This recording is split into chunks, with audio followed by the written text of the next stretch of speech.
casamento, sacramento indissolúvel ou não? É bom lembrarmos que a Igreja Católica diz e afirma que o sacramento do matrimônio, o casamento, é indissolúvel. Os nossos irmãos protestantes têm uma visão diferente. Eles dizem que o casamento não é sacramento, não é indissolúvel e que eles podem se divorciar quantas vezes quiserem. Quem está com a razão? Primeiro vamos analisar alguns textos. O primeiro texto que eu quero que você pegue é Mateus 19, 3, 9, que diz o seguinte: não lestes que o Criador, desde o princípio, os fez homem e mulher, e disse, por isso, deixe o homem pai e mãe, e une-se com uma mulher, e os dois formarão uma só carne. Aqui eu quero parar para você refletir. Os dois formarão uma só carne. A partir do momento em que eu formo uma só carne, não existe mais eu e ela. Na realidade, existe apenas um. E quando se tem apenas uma coisa, se separa, se divide, um dos dois tende a morrer e a perecer. Outro ponto, vamos continuar o texto. Formam uma só carne. Mais à frente um pouco diz, não separe, pois, o homem o que Deus uniu. Logo, aquilo que Deus une através do sacramento do matrimônio, concedido pela Igreja ao casal, nenhum homem e nenhum tribunal na terra tem autoridade para dissolver, para desfazer. Por isso a Igreja afirma tanto que o casamento, que o matrimônio é um sacramento indissolúvel. Podemos ver também que alguns afirmam, mas Moisés permitia, os próprios fariseus naquela época disseram para Jesus. Eles disseram assim, então por que Moisés mandou dar-lhes líbelo de repúdio e despedi-los?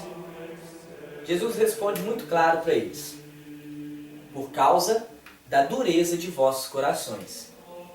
Permitiu-vos Moisés repudiar as vossas esposas, mas no princípio não era assim. No princípio não era assim. Quando Deus cria Adão e Eva, ali se nasce o primeiro matrimônio, e o plano de Deus era que eles vivessem unidos por toda a eternidade. No princípio não existiu divórcio. E é Jesus que vem restaurar esse princípio dessa ordem. Jesus vem novamente trazer a realidade e fazer atual essa antiga lei de que o que Deus uniu, o homem não separa. É bom lembrar que Moisés permite, naquele momento, que o homem despeça a sua esposa, no caso de concubinato, e não no caso de adultério, como traz a Bíblia. Isso é um erro de tradução, afirmado pelos grandes teólogos e estudiosos da palavra. Na realidade, o que é o concubinato? É quando eu me junto com uma mulher sem o sacramento do matrimônio. Isso tem acontecido muito. Nesse caso, por não ser apresentado diante de Deus como casal, o homem pode despedir a sua esposa e se separar da sua esposa. Mas em momento nenhum, Moisés diz que o homem deve deixar a sua esposa após o casamento, após adquirirem o sacramento do matrimônio. E em 1 Coríntios, São Paulo reafirma que o sacramento do matrimônio é indissolúvel. Ele diz assim, aos casados mando, não ele, mas o Senhor que manda, que a mulher não se separe do marido. E se ela estiver separada, que fique sem casar, ou se reconcilie com seu marido. Igualmente o marido não repudie sua mulher.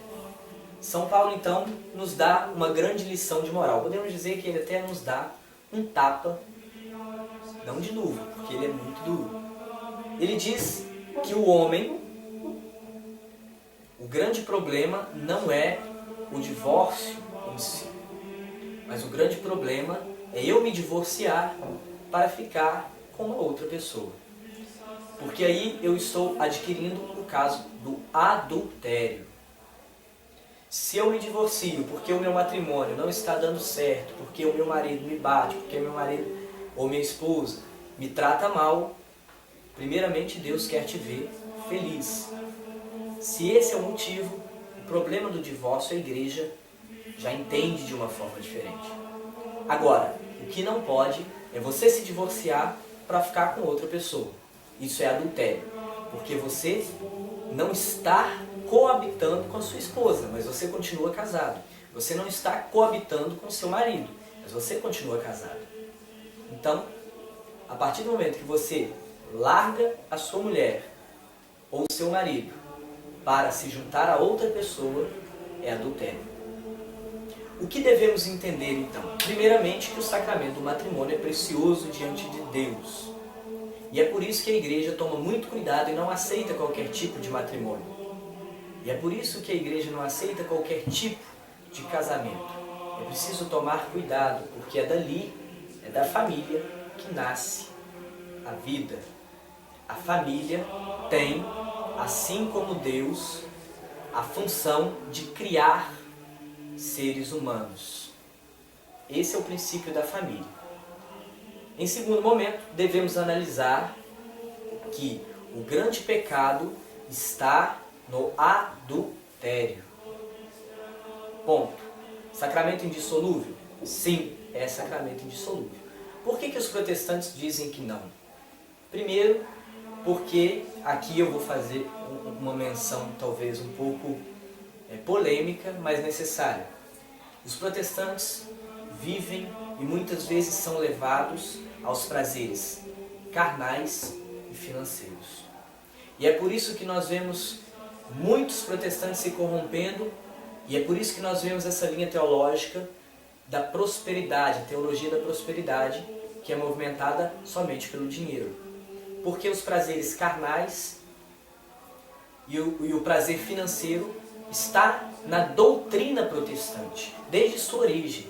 O próprio fundador do protestantismo, Martinho Lutero, tinha um amante, era um bêbado, era completamente desvirtuado. Então já começou lá, não é problema de quem é protestante hoje. Isso é problema de quem fundou o protestantismo, que já agia dessa maneira. Então, nesse princípio, nós temos que entender que o protestante nunca vai admitir que o casamento é um sacramento indissolúvel, porque a origem protestante é uma origem pecaminosa e é uma origem adúltera. Adúltera no sentido de trair a esposa de Cristo, que é a igreja. Sim, casamento, sacramento indissolúvel, e isso não podemos negar, visto que a própria Bíblia nos garante esse sacramento como indissolúvel e perpétuo.